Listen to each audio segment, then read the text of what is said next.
It's the Morning Star Drive 117.8. You soaring up with sky, now's the time, don't delay. I'm sitting in my ride and it's time to fly. So let's realign, just listen and fill your mind. Hey guys, how is it going? And welcome to the Morning Star Drive on 117.8.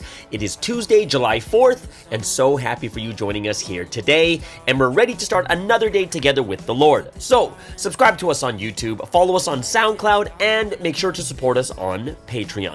So today we have an exciting podcast for you. We have Provi in the media, the practical word study, and of course commentaries, updates, and news on what is happening around the world in this history today. Right, everyone, how are you doing? And I am super duper lazy. I didn't even know it, but Monday is a holiday for Canada because July 1st, Canada Day, fell on a Saturday. Everyone gets the Monday off. My dad's not working. My mom's not working. Everyone at church is not working. And, you know, it's like one of those sleep-in days. I did exercise a little bit late. I went around 7:30 a.m. But, yeah, I'm just because I know it's a holiday, as weird as this sounds, I am lazy and tired. Yeah, but besides that, if you haven't yet, go ahead, leave a like. Don't be lazy about the likes. Don't be lazy about the comments. Let's build this community together. Just have a happy, amazing time. I know it's July 4th for a lot of for the Americans. It's going to be the 4th of July, huge celebration, Independence Day for the U.S. And, you know, I hope you guys really enjoy it. But don't forget, I know you're going to be out there and you're all going to have your phones. Just click that like button if you can. Click that, you know, comment, build a comment in there. You know, love this community more. I would really, really appreciate that also. So, you know, super happy and thankful for everyone joining us every week down the Morning Star Drive, and especially the Americans today on the 4th of July. So let's get up, support each other. All right. So it is Tuesday already. Huge holiday in the U.S. I'm pretty sure most everyone's going to be going doing barbecues and such. And like I said, on Monday it's like a holiday for Canada, so it's really relaxed. And I'm recording this on Monday, so I'm lazy mode, right? So Americans out there, I don't know what you guys are doing, but you know, tell me what you guys are doing 4th of July. Would love to see it in the comments, whether it's barbecue, family time, picnic, church stuff. There's got to be a ton of things going on 4th of July. Are there sales going on too, or is just everything closed? I'm not sure. I don't remember. I lived in the U.S. for like 5 years, and I don't remember 4th of July. I just remember barbecues and a lot of good food. Either way. Oh, big mistake yesterday. Not big mistake, but just my small mistake. I talked to you guys about my coloring books that I finally finished. The 17 books that are done. 12 books for children, 5 for adults. Like I said, the adult coloring books are the most interesting for me, especially at a time of stress and anxiety. That it's supposed to be therapeutic, which is very interesting. But I forgot to put the links in the description. I put 2 books up there because I know that if I just put the link of all the books, what's going to happen is, you know, all the reviews. Like, if you guys have a chance, leave a review on the coloring books and just kind of leave a review. But if I put every single book, then what's going to happen is all those reviews are going to be spread amongst like 17 books. So I just put 2 books, one for the children and one for the adults, so that all the reviews will go into like those 2 books, and then they'll jump up the what do you call it? In the rankings, and then more people will be exposed to it. So I put those up finally, so you'll get them today. So if you get the chance, just click on those links or like copy and paste those links, and you'll be able to leave something there for that. But I have an interesting thing. I'm hanging out with these kids, and they are literally kids because they're all less than half my age. And we hang out, played sports on Sunday, and we have all these really, really good, like, the conversations are starting to get a little bit more deeper and deeper as, you know, I'm spending more time with them. And they asked me a great question about pre-dawn, right? And the question of pre-dawn is like, you know, they told me you've been doing this for 25 years. So, how did you start doing it? And I was like, well, I started pre-dawn from the moment I passed, right? And they're like, what, you never missed a pre-dawn? I was like, no, of course I've missed pre-dawns before. And I kind of just being as honest as possible with them. And I told them, like, it's kind of interesting. Like, and I think a lot of us will really relate to this too, is we don't really understand how tired we are until we look at the clock. Isn't that kind of true? Like, we won't understand it. For instance, if you wake up out of nowhere, you don't know whether to be tired or you don't know whether to get up until you see the time. Isn't that so weird? Like how it works, how our minds are tricked that way? That let's just pretend you have a test at like, say 8 a.m. and you got to get to, and it takes you like 40 minutes to get to school, but you wake up and it's like already 7:30, you would flip out of bed as quickly as possible because you saw the time, right? However, imagine you get up and you're like, oh man, and then you like look at the clock and you still have like it's still like 6 a.m. and you're like, oh, I don't even need to leave for like another hour and 20 minutes, so I should be fine. You know what I mean? Like your body is capable of getting up. And this is what I was telling the kids. I was like, pre-dawn is hard. It is. The hardest part is not actually waking up. The hardest part is getting up. Don't you guys think that's the hardest part? Like your eyes will open, you hear the alarm, or you're up, right? Your eyes are up, you're looking around. And the harder part is getting out of your bed, standing up, and starting your day. Like that's the hardest part. Like I think that's for me. I'm not sure about you guys. For me, that's the hardest part is, I'll get up, my eyes will open. The difficult part is getting out of my warm, comfortable bed. That's so like, so fluffy, the pillows, and it's a little bit chilly outside the bed. So I want to be under the warm covers and stuff. So it's kind of like, I was telling the kids, I was like, yeah, that's the hardest thing. But the one thing that was really surprising that I really was, shocked by was one of the guys was just like, you know what, I got to get up earlier. So, I'm going to start trying to get up earlier, better. I'm going to try to do it my best, right? And for me is like, I don't sit there asking them, like telling them, hey man, you guys got to get up, right? For me, my best thing is just to, kind of be that, I say older brother sometimes, but I'm more than double their age. So I'm pretty much at their like uncle's age. So I'm the Uncle Sky kind of guy, right? So, I was just sitting there like going, yeah, these kids, they don't need people to, they don't need me to tell them what they already know, like what they're trying to do. They just need some good support. So I had a really, really good session with them yesterday after sports. We went to go to the mall to get some drinks and stuff. So that was kind of cool. So, yeah. Like that was a cool experience for me, just seeing these kids open up within the last week and a half. By the way, I've been having some really good evening prayers these days. Like right before I sleep, I put on some prayer music, I pray out loud, and as I'm praying, like I'm getting some really good prayers. I'm getting some great realizations too. Right? I get these realizations while I'm praying, and I sit, I have to turn my chair around, start typing while the music's going on, while I'm praying. Like I get these inspirations. And I had this inspiration when I was praying 2 days ago. And of course I was praying for the current situation and stuff.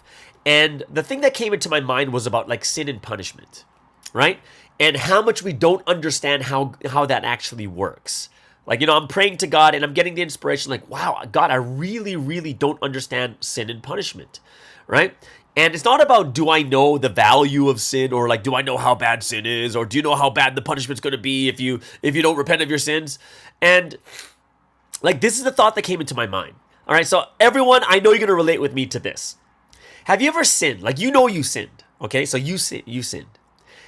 And you know it's wrong. You sinned. You did it. And then you start thinking to yourself how God might judge you. Like, have you ever thought to yourself, like, oh my gosh, am I going to get into a car accident as I'm driving home? Should I even go? Because, what if I lose money? What if this happens? What if I fail my test? Man, what's God going to do? What if something bad happens at work? Oh, and like, or what if I, fail a test at school? And it's kind of crazy, but those thoughts do cross my mind sometimes, like, oh, why'd I do that? And then you're like, oh my gosh, I'm going to get into a car accident today. Oh my gosh. Like, I start thinking about all the bad possible things that are going to happen to me that God is going to judge me. But yet I'll be driving and I'll get to my destination and it feels like I didn't get punished. I'm like, oh, nothing happened. Oh my gosh, it's so crazy, right? And through this prayer, I was realizing how fair God is. And we don't really realize like where fairness comes into sin and punishment also. Like we need to realize that even sin and punishment is from a fair God. So even sin and the punishment we get has to be fair, right? Let me give you an example. Remember the times, like I'll give you a very, very serious one. When Sunseam said, don't drink coffee. And I was like, no! No, I'm just kidding. When he said that in the beginning, I wasn't really into coffee. It was a little bit later. But still, he said, don't drink coffee, don't drink Coke and stuff like soda and stuff like that, right?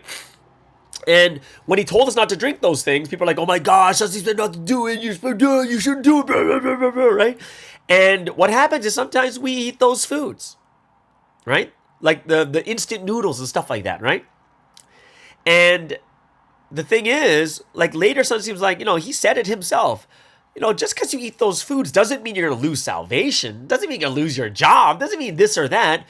Basically, it just means you get judged in your health. Why? Because that's fair. What is fair? If you eat bad food, you get bad health. That's your judgment. It has to be a fair judgment, right? It doesn't make sense that you do some type of sin here and then you get judged where you lose your job and you lose your house. That doesn't make any sense. That's not a fair judgment. Remember, it's a fair and loving God, but for some reason in our heads, the moment we sin, we're freaking out. We're like, oh my gosh, how are we going to get judged today kind of thing. Right?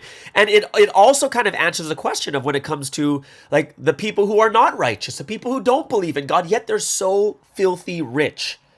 And we're thinking to ourselves, well, God, how come you don't judge them? And the answer is, well, they need to do sins in those areas to get judged in those areas.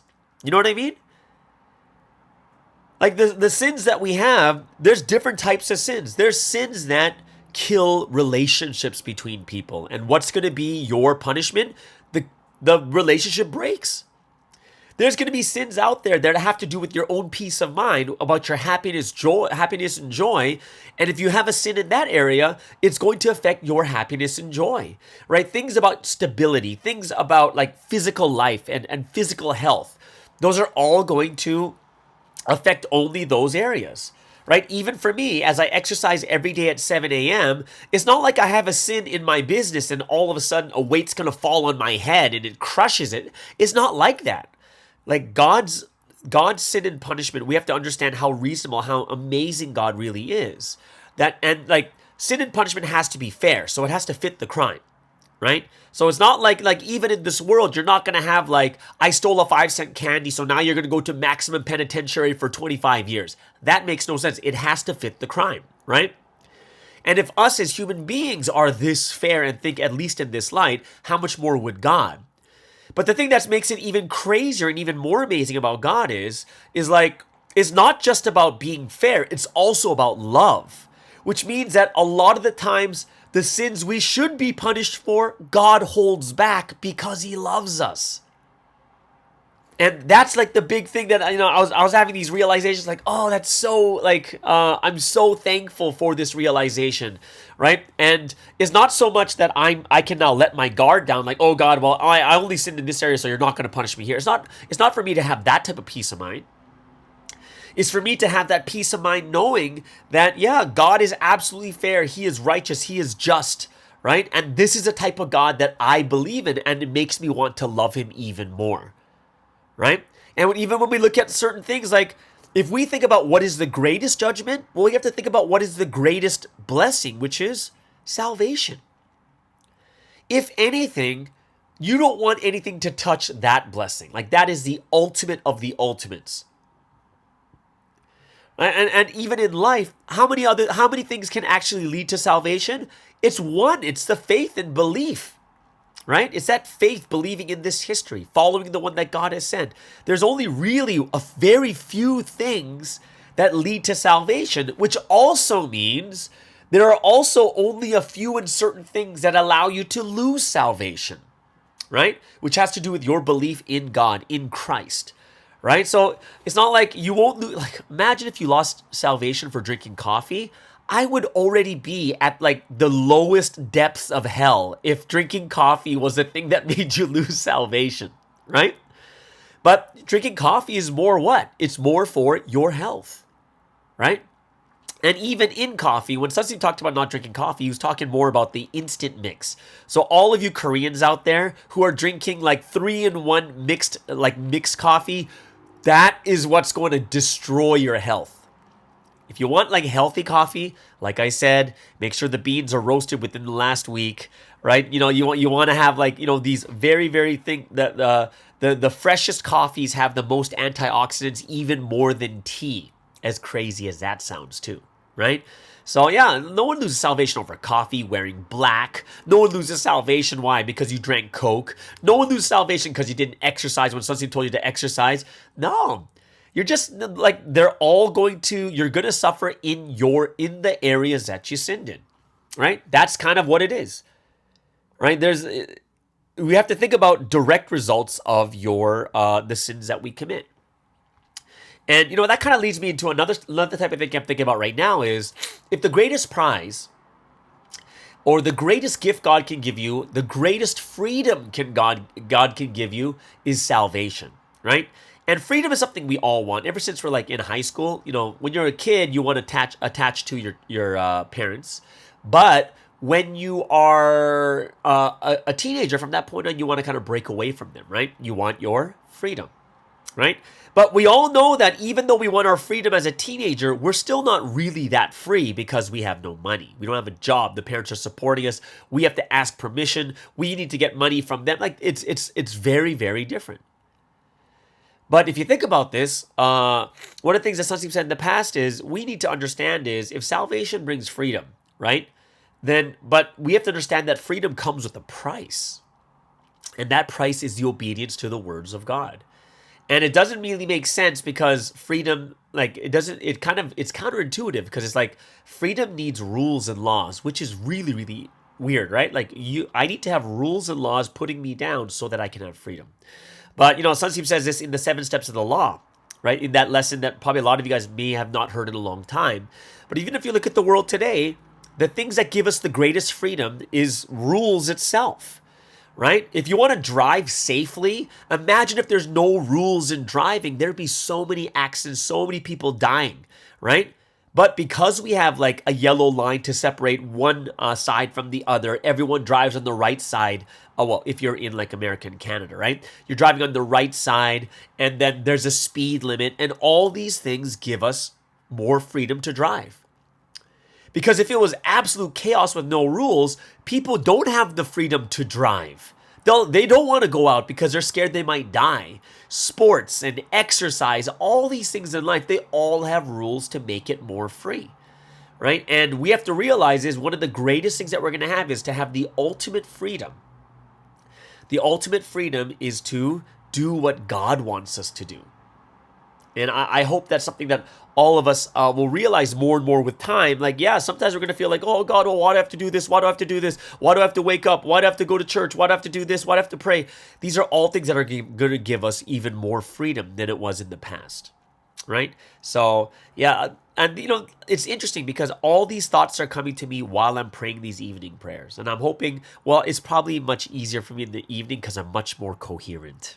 Sometimes in the morning, I would say like 3-4 times a week, you're probably going to have like really difficult prayers where you're not really in the super consciousness, right? Where you're getting super deep into it, and it's just going to take time. I've been doing it for 25 years, and it takes time, all right? So I hope that's something that all of us will really, really be able to benefit from even more. Today, guys, we have the practical word study after the first break, and then Provi and the media have a great article that came out about 4 or 5 days ago, but it talks about the media being more fair to Sunstein during this trial. But that's a great article. I will post it in the description below too, so you guys can take a look at yourselves. There is a translated part to it at the bottom. It is Google Translate in the article, but at least it gives you kind of an idea of what was written in this article too. All right, so then let's get into the first break of the day.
right, so let's get into today's word study. And of course, every single Monday, we do have a practical word study.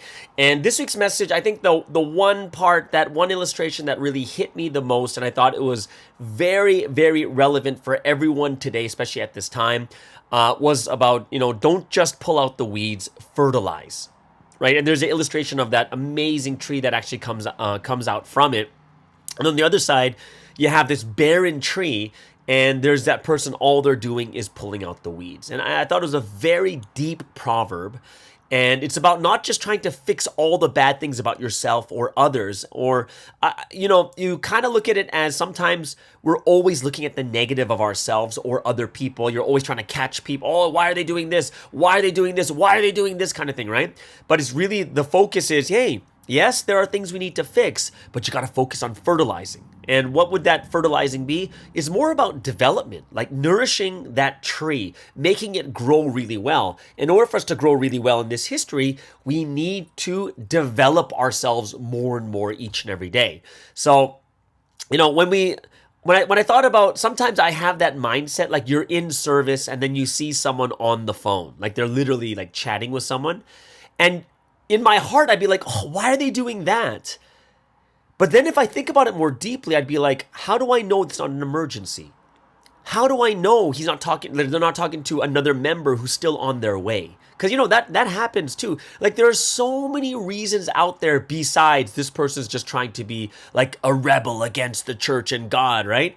And it's something that, we have to kind of fix that thing inside of our hearts. Because if all we do is look at the things that don't work and things that are bad about ourselves, and, it could be a really, really discouraging experience just looking at things we need to fix. And one thing that's really discouraging about fixing yourself is the things that you're bad at, they don't fix very quickly. Like, those are things that are kind of ingrained in you, right? Which is crazy discouraging because you're like, oh, again, oh, the same mistake, oh, the same mistake. And all we end up doing is sitting there, sit all day just looking really closely at ourselves, feeling bad about ourselves, and then trying to make ourselves feel better by looking at other people's faults too. So the real thing that I like from this week's message is, what should we be doing more? And it's actually the developing of new things, or raising the level of things we are already doing. Right? So if you're already kind of good at something, get better at it or try something new, right? So like, there's one thing that Susie talked about a long time ago, and he said, if you become an expert in one thing, you can become an expert in many things. Now, what does that mean?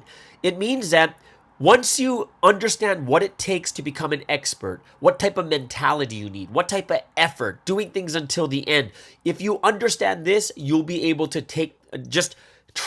transfer over that mentality to something newer, right? To something else, and you'll be able to become an expert in that also, right? So it's like, once you become expert in one thing, you can become expert in many things, which means it's all about development that encourages you to do better, encourages you to be better, right? So, and I think that is something that we may not be looking a lot at. But one example, because I'm totally into sports. I watch sports, everything else. I look at pro athletes, right? Pro athletes, one thing about them is when you see pro athletes, they are the pinnacle of their sport. They're the best of the best.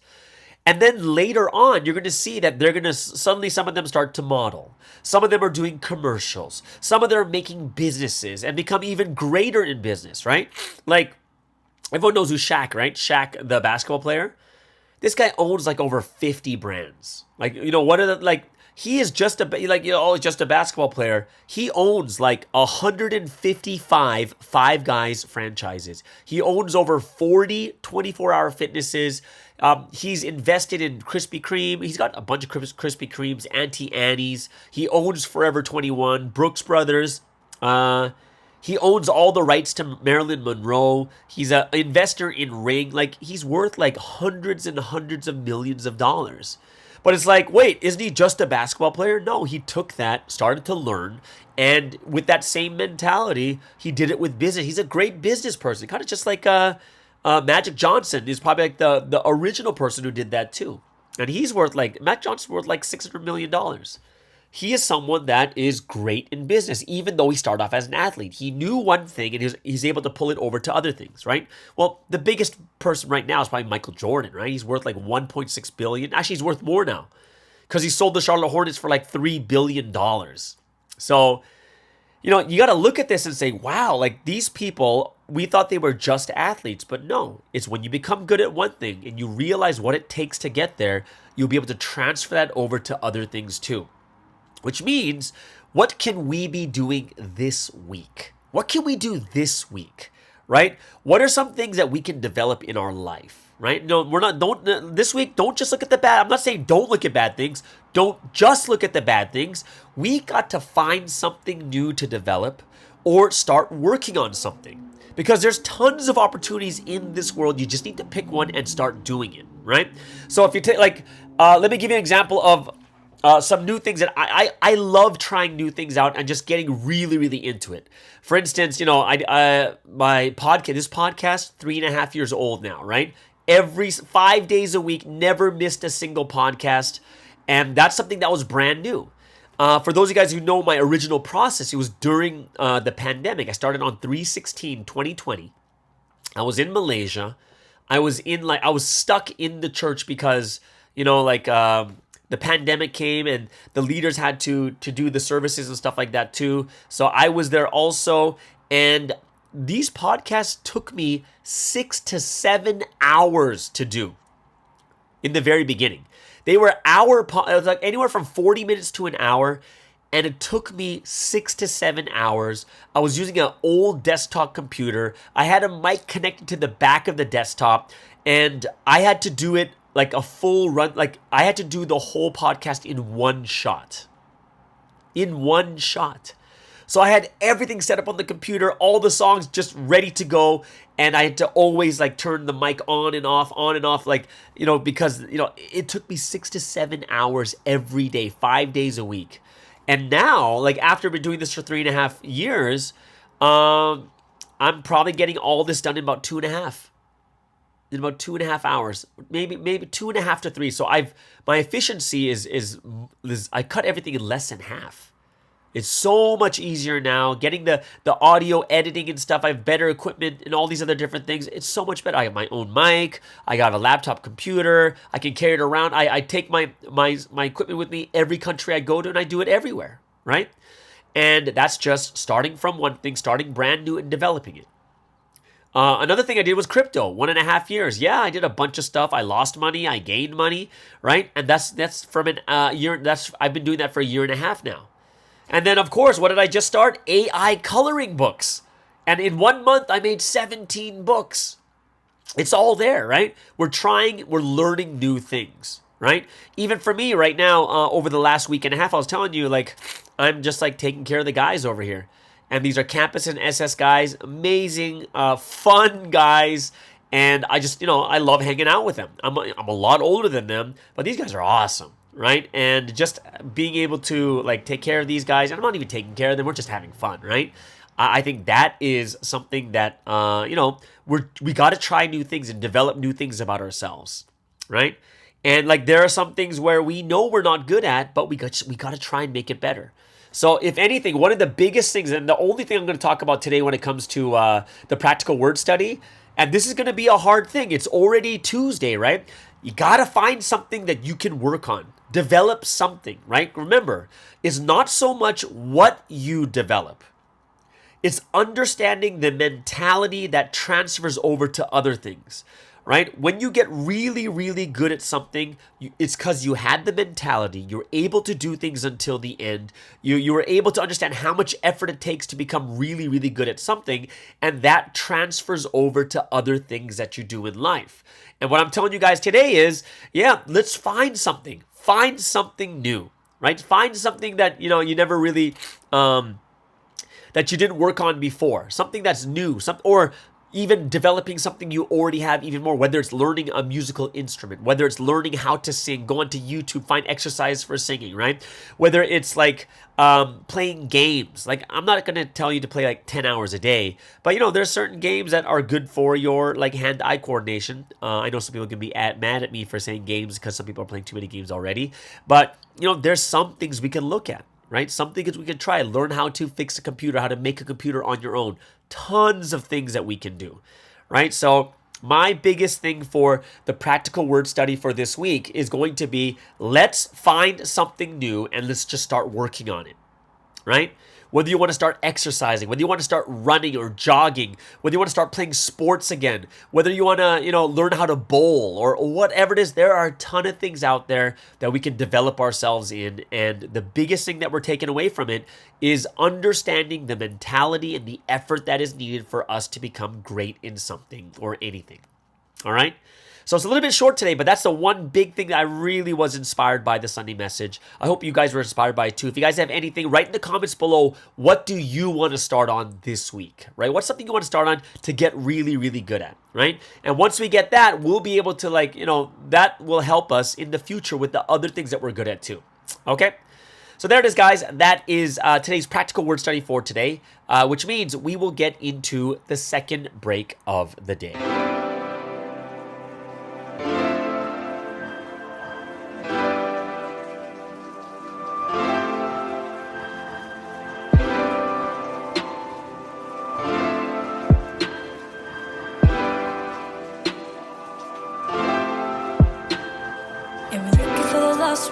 I was a lost one. I found the right one. I found the right one. Yeah, we're looking for the lost ones. I was a lost one. I found the right one. I found the right one. We stay looking for someone to hold when the right one's standing at your door. Open up your heart and say, I believe in what you say, and I promise you will gain much more. Yeah, we're looking for the lost ones. I was a lost one. I found the right one. I found the right one. Yeah, we're looking for the lost ones. I was a lost one. I found the right one. I found the right one. 10 years of struggle, 10 years of pain, but I'll finally get to see you no more. Just calling your name, and the ones who wonder who, just open up your eyes. He's waiting for you too. He's not a man in disguise. And the hardest cross to bear, but your heart's not what I wear. To think this effort and this love could overcome the dirty stairs. And it's all because of you. Yeah, it's all because of you. Said it's all because of you. Yeah, I need you.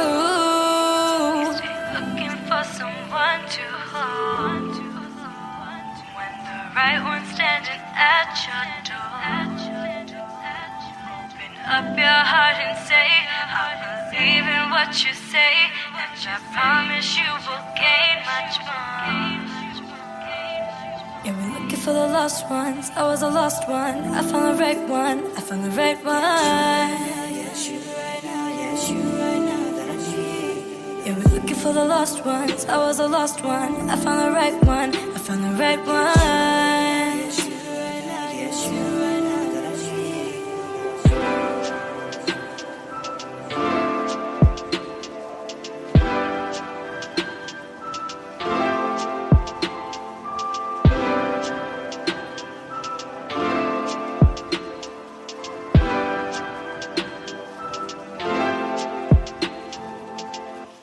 All right, so let's get into the final segment for today. And every single Monday we do, Tuesday, we have Provi in the media. And today we're going to go over something very interesting. It's going to be an article written 4 or 5 days ago. And this is written, and I left the link in the description below so you can see it too. There is an English translation at the bottom. It is Google Translate, so it's a little bit... It's not as great, but it's kind of cool to see these things. But let's get into the title of this article. from Break News is it's called, let's see, The Logic of Presumption of Innocence in Reports Related to Sunseem's Assault is the Priority, which means that it's talking about how the way the court works is you have to presume someone innocent, right? The presumption of innocence. However, the way the media handles it and the way the media is doing it is they're kind of like believing everything that comes out. And they're basically just saying, like, it's kind of like the media is slanted to, oh no, this guy's already guilty. But the trial is still ongoing, right? The trial is still ongoing.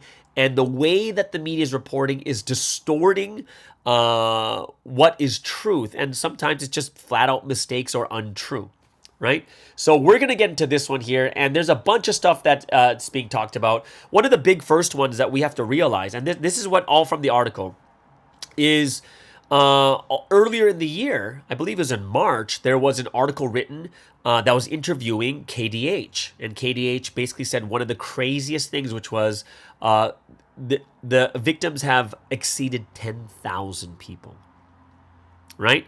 And the thing that makes media kind of at fault for this is there was nothing checked, but they basically just wrote it as if it is true, right? So, like, one of the things that they did wrong in this article is that they substituted words in the sermon. So remember, they took a sermon excerpt out of it, and they basically said, oh, there's like 10,000 heavenly lovers, but they translated it as like sexual assault lovers, right? So when you look at this, like, wait, this doesn't make any sense. And if you look at the whole context, and those of us who are in this history, when Sunseem says we need 10,000 heavenly lovers, right? Lovers of God. We're thinking bride history, people who love God, people who are, going to become the counterparts of love, fulfilling the purpose of creation. And this is a total misinterpretation. However, the thing that makes it so interesting is the author claims that this is a fact. And the reality is that the Korean media should maintain a more cautious reporting stance when it comes to this type of reporting. Right, so when you look at this, it's like, yeah, that doesn't make any sense because it's not true. One of the big things is there's no list. Whenever there is like sexual assault findings or like people accusing in Korea, there is a list. You'll write the names. The list is there. However, there is no list, and this is why this writer said, hey, if it's presumption of innocence, I'm sorry. If you don't have a list, I still have to presume he's innocent because you didn't even give me a list. It's not even real. How do we know it's real? Right? And that's something that this person brought up too. And he also said, because of the Netflix documentary, there was such a huge social stir, right? The public was going wild because of this documentary that came up, because some of the stuff in there was like kind of like, that audio was kind of like at pornographic level, and some of the stuff that they were showing, right? And now that we're finding out that there's a lot of suspicions of editing and manipulating the recorded files, double actors that we just found out, not a real person, not the real person that was assaulted, but it was a double actor, but not shown in the video as a double actor. So, it's like, and subtitles too. We saw some titles, some of these subtitles that are falsely indicating a sexual victim, or that show false facts that are different from the real facts, and it caused even more controversy, not just to the public opinion, but now there is a lot of controversy to, is this documentary even a real documentary, right? The credibility is not there. So this is a thing that we're taking a look at. And we're going to get to some of these like key issues, right, in this article. And you guys can read, it's a pretty long article, so you guys can read it on your own, but I'm going to go over some of the key things that they're talking about in the article, right? So the key issue being is the evidence, right? Or the evidentiary ability of the recorded file. Like, this is the audio file. Whether it was manipulated or not is of utmost interest, right? And here's an interesting thing, guys. Some things you may not know already. A police investigator confessed that the investigation report on the process of collecting the recorded file was done incorrectly. And basically they said it was mistakenly written incorrectly, right? So one of the attorneys on our side said, look, this inspector, who is a witness for the prosecution on the trial on May 16th, testified that the accuser did not submit a recording file downloaded from iCloud as evidence. It wasn't a recording file from iCloud, right? And he testified for it. And he says, in addition, the investigator testified that basically he said this: I accessed the accuser's iCloud account and confirmed that there was a corresponding recording file. But he said it was a misunderstanding. Or in other words, we found out that there was no recording file that was confirmed in iCloud. The recording file that the complainant recorded is only the physical evidence of the complainant, right? So there's nothing in iCloud. And basically what happened was, you know what happens when you have like something on your phone and then you sync it and then it goes up into iCloud? That's what happened. It wasn't a recording from the phone that automatically went to iCloud. It was a completely different file that was put into her phone. They synced the phone and that file went into iCloud. So it's not an official original recording. Yeah, everyone kept saying it was considered the original. Right? It was considered the original because they said, "Oh, I don't have the same cell phone, but I sold my cell phone already." But then the investigator accidentally deleted the recorded file of the complainant that was stored in iCloud. And then also the evidence CD in storage was damaged and restored. So now we're looking at something completely different. We don't have the original anymore. And the testimony of the investigator who made this mistake raises suspicions about poor evidence management and whether the recorded file was deleted by mistake or not. So that's a big problem right there, right? We're talking about how the evidence was handled, which is huge in courts, right? The changing of hands. How did it happen?